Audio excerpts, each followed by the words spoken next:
झाले रे खरंच भरपूर रामफळ येतात रामफळाला लय म्हणजे लय. नमस्कार मित्र हो, मी आहे रमेश बाराते आणि आपलं स्वागत आहे रमेश बारात ब्लॉग या चॅनलमध्ये. आज मी माझा पहिला व्हिडिओ बनवतोय आणि तो आहे एक आमच्या शेतीमध्ये काय आहे. त्याच्या आधी मुलांना बस स्टॉपला सोडायला जायचंय, तिथं शाळेची बस येते आणि त्यांना घेऊन जाते. चला आपण चाललेलो आहे ध्रुव, रुची आणि तीर्थ यांना शाळेत ड्रॉप करायला. सो आता आपण पोहोचलोय पाटावर जिथं रुची चिंदेंची गाडी येते आणि इथं रुची, तीर्थ आणि ध्रुव उभे. आता त्यांची गॅदरिंग आहे ॲक्च्युली आणि गॅदरिंगमुळे त्यांची प्रॅक्टिस चालू आहे. तीर्थ तू कोणत्या गाण्यावर डान्स घेतलाय? घेतलाच नाही तू? रुची हवा हवाई डान्स. आणि ध्रुव तू? Mix dance. मिक्स गाणे. कोणाचे मिक्स गाणे? शिवाजी महाराज. बरं, पाहू मग गॅदरिंग मध्ये आता कसा डान्स करतो. बस आलेली आता रुची चिंतेची नको अजून. हां ही बघा दिसती तर बस. आणि इथं रेडी आहे टिफिन बॅग घेऊन. तर व्यवस्थित पैसे दिले लवकर. ते तुला दाखवायचा होता नवा फोन. कुठे ओरिजिनल आहे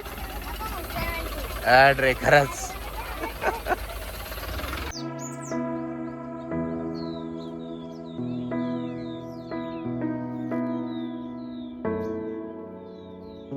आमच्या शेतीमध्ये प्रामुख्याने दोन पिकं आहे. पहिलं तर आहे ऊस आणि दुसरं आहे मोसंबी.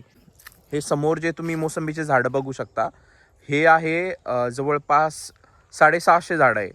यांचं वय साधारणतः 10 वर्षापेक्षा जास्त आहे. यांचा आंबा मोहर फुटतोय.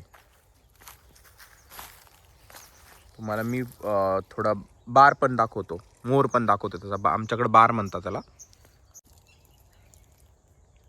पूर्ण बागामध्ये भरपूर वास येत राहतो या मोसंबीच्या फुलांचा.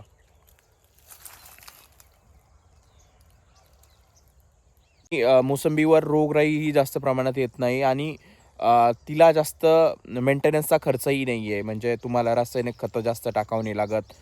कधी कधी म्हणजे वर्षाला तुम्ही जर तुमचं शेणखत जरी टाकलं तरीही पुरेसे राहतं मोसंबीला. हा आहे पहिला टप्पा आणि याच्याच बाजूला आहे हा दुसरा टप्पा. सो हा जो दुसरा टप्पा आहे तो जवळपास 5 ते 6 वर्ष जुना आहे. हाही तानावर सोडलेला आहे आणि यालाही सध्या तानावर सोडणं म्हणजे पाणी बंद केलेलं असतं आणि ठराविक वेळेनंतर जेव्हा झाडं सुकायला लागतात म्हणजे पानगळ होती आणि त्याच्यानंतर त्याला पाणी दिलं जातं. मग काय होतं, पाणी दिल्यानंतर त्याला मोहर येतो आणि त्याच्यानंतर फळ धरल्या जातं. नेक्स्ट झाडाला भरपूर आहे फुलं.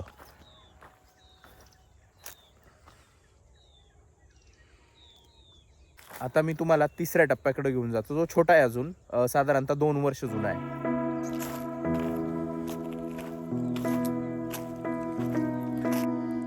हा आहे तिसरा टप्पा. याच्यामध्ये आंतरपीक घेतलेलं आहे. हे झाडं साधारणतः 2 वर्ष जुनी आहे. कांदा म्हणून आंतरपीक घेतलेलं आहे आणि झाडाजवळ भरपूर स्पेस सोडलेला आहे. आता मी तुम्हाला आमचं शेततळ दाखवतो. जवळपास आमचं 1 एकरचं शेततळ आहे. हे पहा.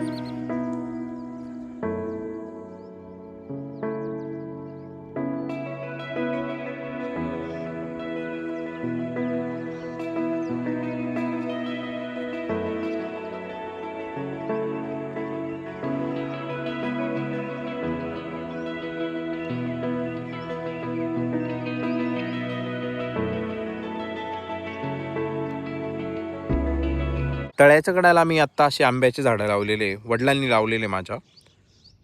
सो साधारणतः एवढले झालेले ते जवळपास 1-2 वर्षात त्यांनाही मोहर येईल.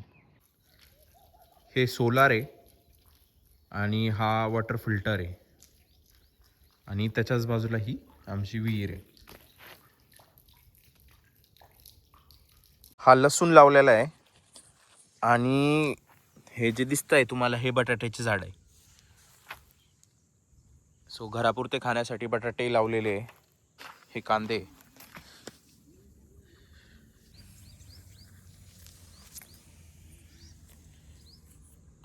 तुम्हाला हे जे वावर दिसतंय, तुम्हाला असं वाटत असेल याच्यामध्ये काहीच लावलेलं नाही, पण नवीन ऊस लावलेला आहे. जवळपास 2 ते 2.5 एकर वावरामध्ये आम्ही हा ऊस लावलेला आहे. तुम्हाला दाखवतो. उतार होतोय त्याचा. ऊसाचा कोंब. आता ह्या ऊसाच्याच बाजूला हे कांदे लावलेले आहे. जवळपास 1 ते 1.5 एकर कांदे परत. आणि याच्या बाजूला तिथं जे दिसते ती मोकळी स्पेस, तिथं बाजरी पेरलेली आहे. छोटी अजून म्हणून दिसत नाही, मी तिथंही दाखवतो तुम्हाला.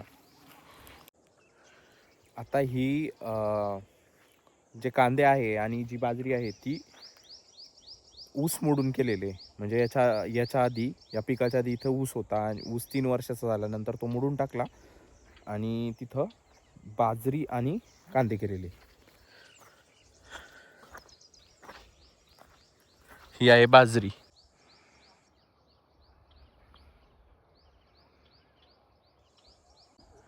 हा आमच्या घरासमोरील ऊस आहे.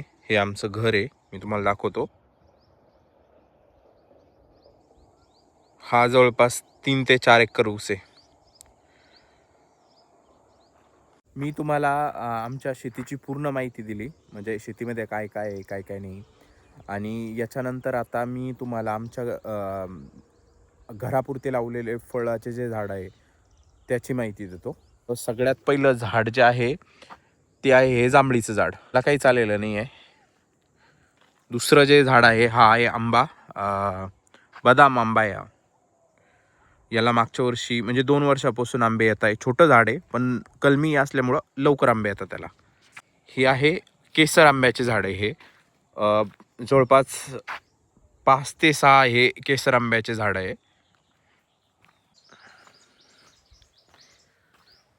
आणि हे रामफळाचं झाड आहे.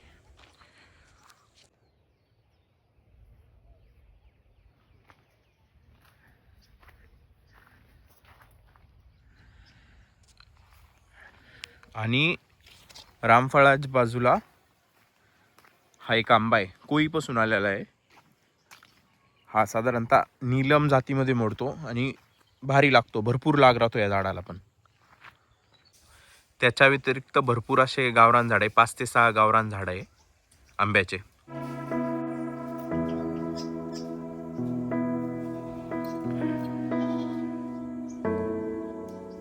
ह्या बकऱ्या आहे आमची. तर MP च्या आदिवासी कामाला त्यांच्या बकऱ्या आहे.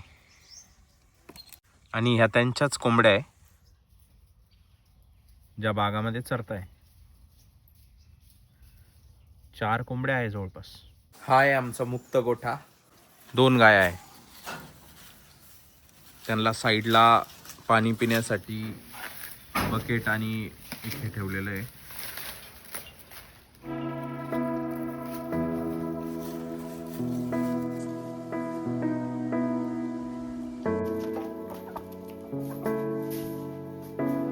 तुम्हाला हा ब्लॉग कसा वाटला हे मला नक्की सांगा कमेंट करून.